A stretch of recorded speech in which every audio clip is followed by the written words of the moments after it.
Master the art of punctuating non-defining relative clauses. Hello, language enthusiasts. Today, we'll dive into a fascinating aspect of English grammar: non-defining relative clauses. Our specific focus is on how to punctuate these relative clauses correctly.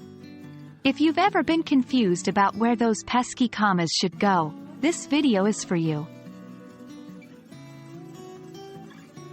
First, let's refresh our understanding of what non-defining relative clauses are.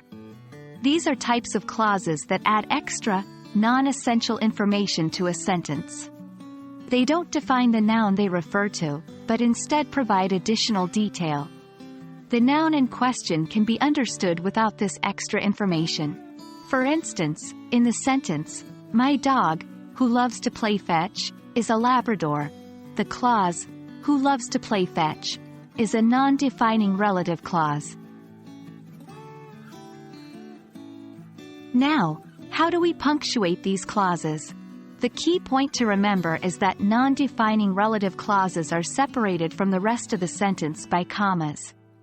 In our previous example, you can see that the clause, "who loves to play fetch," is bracketed by commas. This is because it can be removed without changing the main idea of the sentence. Let's get into the practical application of this. We have a sentence here. "My brother who lives in Canada is visiting me next week." Should we add commas in this sentence? The answer depends on context. If you have more than one brother, and you're specifying which one is visiting, you won't use commas. But if you only have one brother, then the clause, "who lives in Canada," is non-essential and should be set off by commas. "My brother, who lives in Canada, is visiting me next week." A common mistake is to forget the second comma. Remember, the non-defining relative clause should be enclosed in commas, as if you are wrapping it up in a package. Incorrect. "My brother, who lives in Canada, is visiting me next week." Correct. "My brother, who lives in Canada, is visiting me next week." That's all for today.